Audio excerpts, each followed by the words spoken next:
help people sell over $1 billion of businesses. Meet Thomas. He went from flipping websites in his dorm room for $100 to selling over $1 billion in online businesses. And it took a very, very long time to get to that stage. He invited me up to his office in New York City to tell his story and show me how anyone can become rich by buying and selling businesses. My first deal was something like $100 into $500, and now we regularly close 8-figure transactions. You are not going to make your living long-term buying things for $100 and selling them for $200. You will do if you can apply that same skill to buy for $1 million and sell for $2 million. Because all you're really trying to do is learn the process.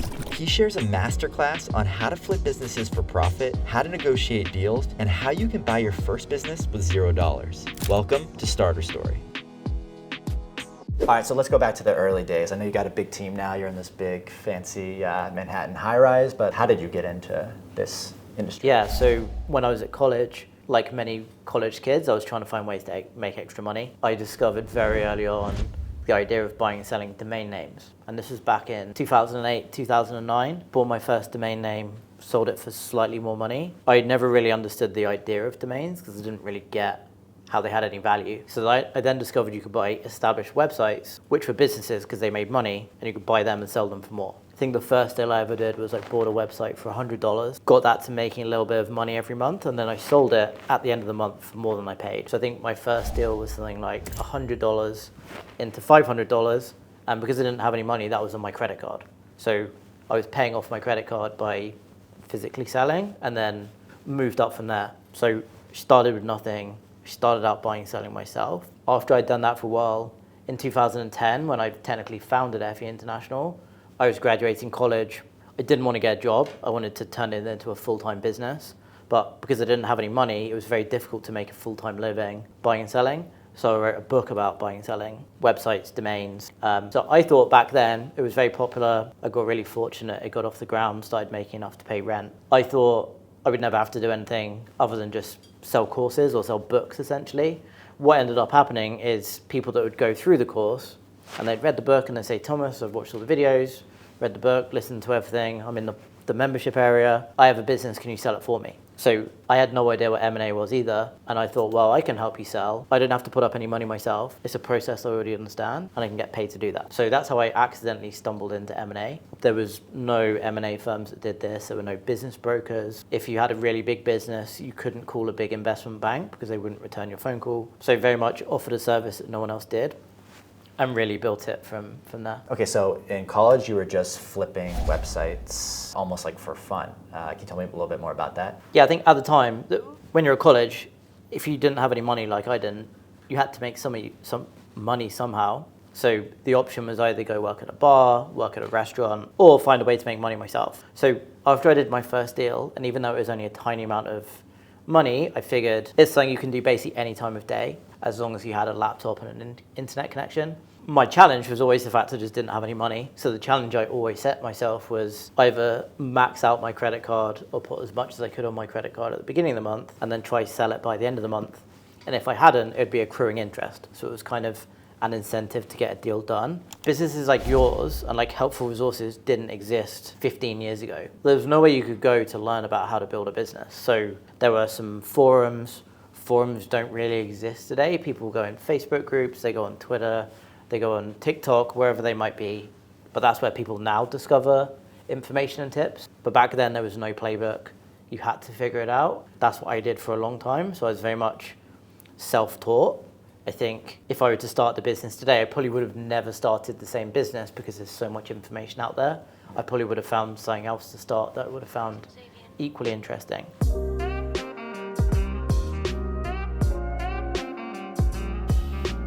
You finished up with college and you sold a course and you made $30,000 on that course. Then you took that money and reinvested and actually started the firm. How did that look at the time? I think one of the first things I learned very early on is I didn't know how to do everything. And as you grow in your business, you'll realize that becomes even more the case. And you get to the stage as you scale where you should just focus on the things you are best at.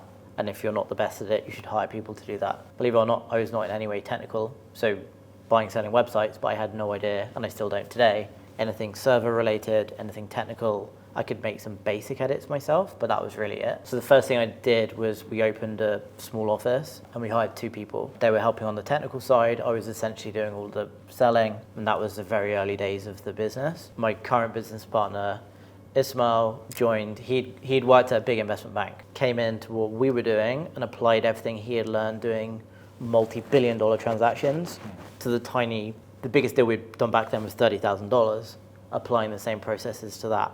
So 2012 onwards, that was really how we got the business off the ground, because if it's always just you and you never hire any people, it's very difficult to scale. And I knew from the start I didn't want to be a freelancer, which is a perfectly good way to make a living if that's what you wanted to do. I wanted to build a business, and the only way you do that is by hiring people.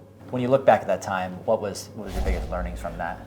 I think firstly, once you have some scale, so you're making some money, you have to look at things very objectively, look at the data, and make a decision what is most profitable for you and your business. So Ismail came in, I remember we had this conversation very early on.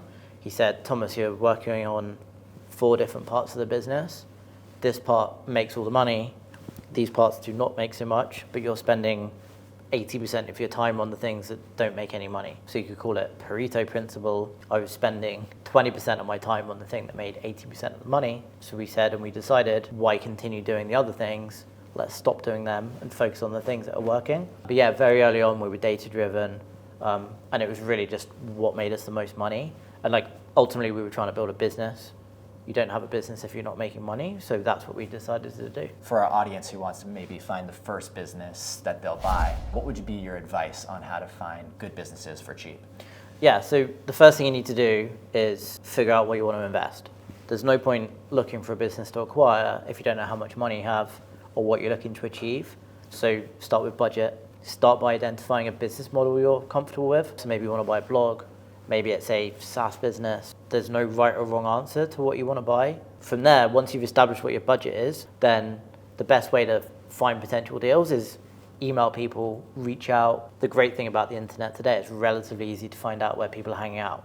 So find them and reach out in a human way. You don't even in the first message have to tell them you want to buy their business. Maybe you just want to have a conversation.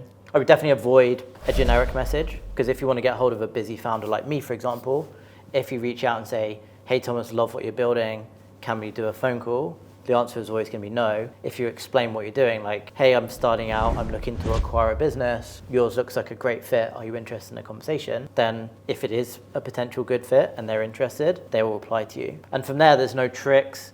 You don't have to be technical about it, particularly if it's a small business. If you're buying something for $10,000, you don't need to hire a firm like us. You don't need professional advice. It's really that kind of human connection. A lot of it's gut feeling. I want to explore more about what makes a good business. You've looked at probably thousands or maybe tens of thousands of businesses. When you see a business and you're like, that's a great business, I want to buy this business, what does that look like to you? So generally, good businesses are evergreen, and by that means they're offering something that's forever going to be interesting. That doesn't mean the product you're selling or the software or the information you're giving away has to be relevant forever, but it does mean that the audience you're building and the customers you're building should be able to be interested in the niche or the industry you're building in forever. The second part of that is good businesses and great businesses have repeat and recurring customers.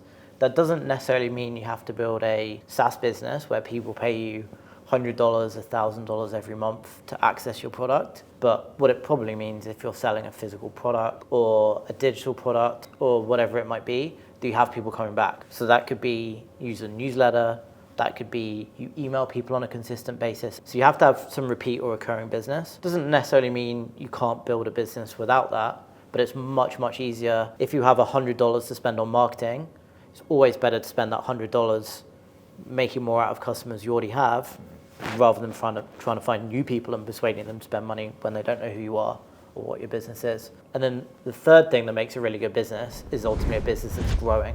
Growing businesses have advantages for many different reasons, but particularly when it comes to M&A and selling a business, buyers are almost always willing to pay more for a company that's growing than a company that's not growing.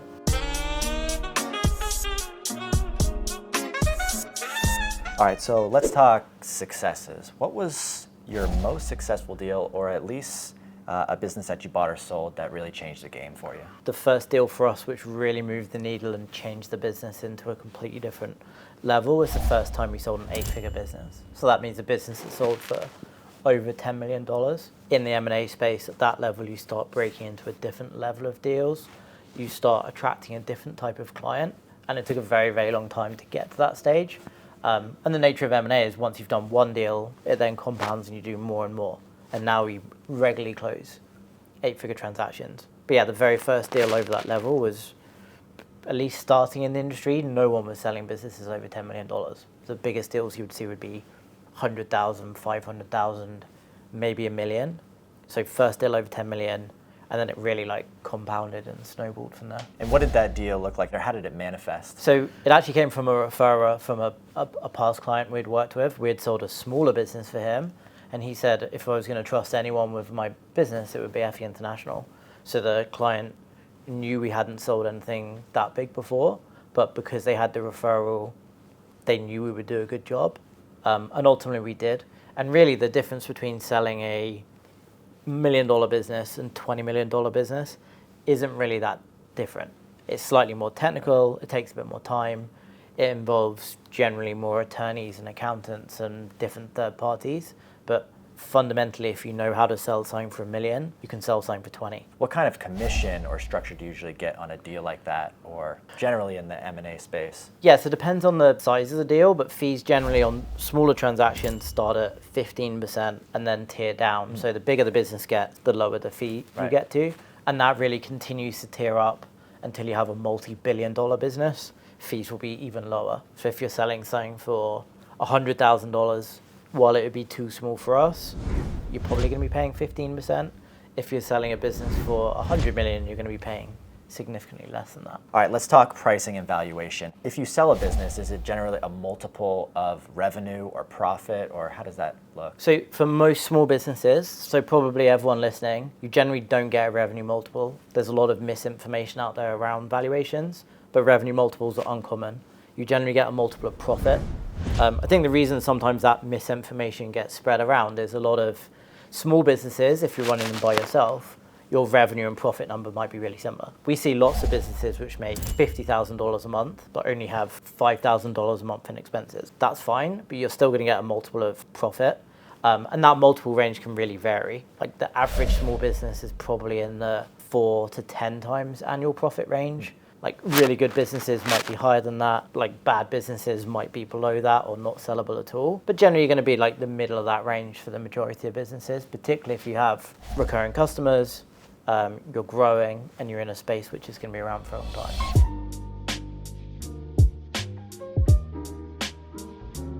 Okay, I think a lot of people, me included back in the day, dream about building a business with their own idea. But that comes with a lot of downsides. The idea might not work out, you lose momentum.